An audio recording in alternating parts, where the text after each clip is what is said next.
essa dor psicológica que o medo pode causar é uma coisa muito doida, porque ela tem um impacto sobre sobre o nosso corpo, sobre a nossa biologia, né?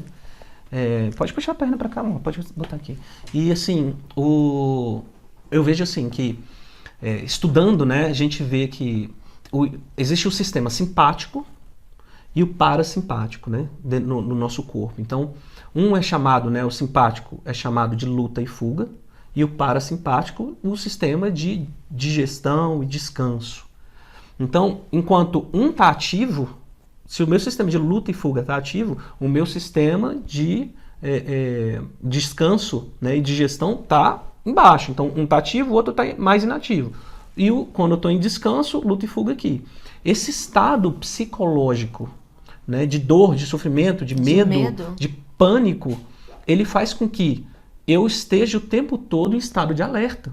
Uhum. E esse estado de alerta Isso é péssimo porque ele desloca a nossa energia do nosso sistema todo para que a gente consiga sobreviver a uma ameaça que muitas vezes só existe, e na maioria das vezes, só existe aqui na minha cabeça. Então, o que acontece? A pupila dilata, né, para aumentar o seu foco, sua boca perde a salivação, você fica com a boca seca. Né? Tanto é que, às vezes, você está diante do público, você está dando uma palestra, sua boca seca na hora, porque você está em luta, está em fuga, você está com esse mecanismo aí reverberando. Né? Ativo.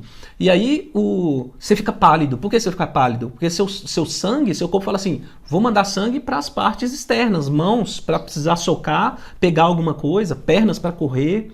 E assim, coração acelera, adrenalina vai lá em cima, e isso é uma descarga muito forte no nosso corpo. Então, viver em um estado psicológico de medo, sendo guiado pelo medo, sendo operado pelo medo, é terrível, né? E em relação a isso a gente tem dois filmes, né, muito legais.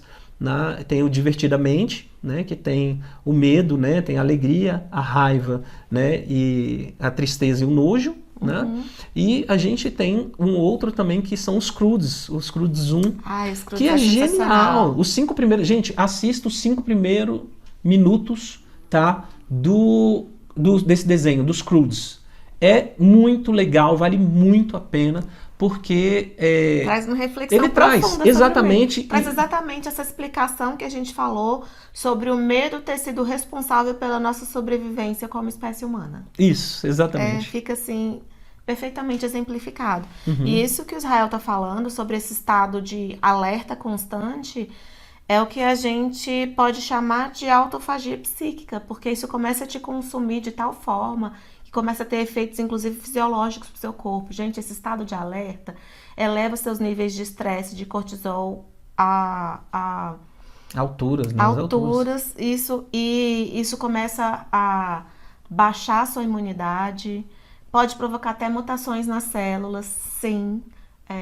Conta a sua história um pouco, amor. Inclusive, a minha história, como eu já contei aqui no nosso primeiro episódio do podcast, diz respeito a isso. Eu vivia dirigida pelo medo, porque eu estava numa relação extremamente tóxica, eu era codependente. E, gente, o medo, ele é a causa raiz da maioria dos males. A codependência é uma forma de apego. O que é o apego, senão o medo de perder? O medo de ficar sozinha. Então, eu estava sendo dirigida pelo medo. E eu convivia ali com um dependente químico. O estado de alerta também estava relacionado a vários medos. Medo dele recair, medo dele fugir, sumir de casa de novo. Então, assim, era constante estado de medo. Esse medo eleva o estresse, os níveis de cortisol. O cortisol começa a mutar as nossas células. Mutar as células significa provocar alterações genéticas lá no DNA. E essas células alteradas se tornam células cancerígenas. E aí, o que acontece? O seu sistema imunológico detecta essas alterações, essas mutações, e vai lá e dá um jeito de desfazer aquilo, de matar essas células e expelir. Só que esses níveis de estresse muito altos durante muito tempo também começam a baixar o seu sistema imunológico.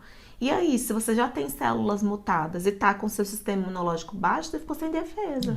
Foi exatamente isso que aconteceu com o meu organismo. Isso produziu um câncer na minha mama direita. E não foi um câncer qualquer, tá? Porque assim, eu conhecia várias pessoas que tinham tido câncer e que tinham um tumorzinho ali de 0,8 milímetros, de 1 centímetro. O meu tinha quase 7. E eu tinha feito uma mamografia em menos de 3 meses, não tinha 3 meses completo. Antes, onde não tinha nada. Então, em menos de 3 meses, eu produzi um tumor de quase 7 centímetros. Tamanho foi o estresse que eu vivenciei.